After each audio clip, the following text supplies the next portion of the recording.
కూటమి ప్రభుత్వం వచ్చిన తర్వాత నెల్లూరులో ఎన్నడూ లేని విధంగా విధ్వంసం కొనసాగుతోందని మండిపడ్డారు వైఎస్ఆర్సీపీ ఎమ్మెల్సీ పర్వతరెడ్డి చంద్రశేఖర్ రెడ్డి.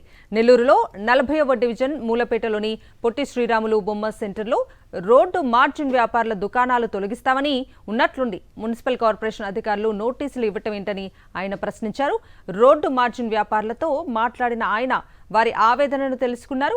బతుకుదెరువు కోసం రోడ్డు పక్కన ఏర్పాటు చేసుకున్న చిన్న చిన్న దుకాణాలు తొలగిస్తే తాము ఉపాధి కోల్పోతామని వారు ఆందోళన వ్యక్తం చేశారు. బాధిత రోడ్డు మార్జిన్ వ్యాపారులకు ప్రత్యామ్నాయం చూపిన తర్వాత వారి దుకాణాలు తొలగించాలని డిమాండ్ చేశారు ఎమ్మెల్సీ పర్వతరెడ్డి చంద్రశేఖర్ రెడ్డి. ఈ ప్రాంతంలో ఒకవేళ ఎండ్ రోడ్లు వేసినా కూడా అక్కడ ఉండేటువంటి ప్లేసులు ఖచ్చితంగా వీళ్ళకి ఇవ్వాల్సిందే. నేనైతే చెప్తా ఉన్నాను, మీరు ఇచ్చేదాకా కూడా ఇక్కడ షాపులు పెట్టుకునేదాకా కూడా మిమ్మల్ని వదిలిపెట్టేది కాదు.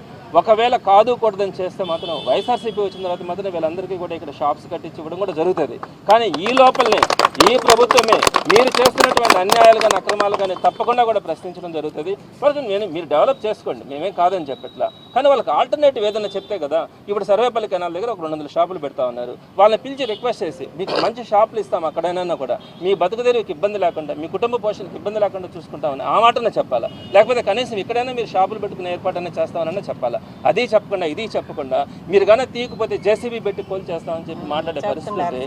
ఇటువంటి పరిస్థితుల్లో ఎక్కడ కూడా ఆంధ్ర రాష్ట్రంలో 175 నియోజకవర్గాలు ఎక్కడ కూడా చూడనటువంటి పరిస్థితి మనం నెల్లూరు నగర నియోజకవర్గంలో చూస్తాం. తప్పకుండా కమిషనర్ గారికి కూడా చెప్పడం జరుగుతుంది.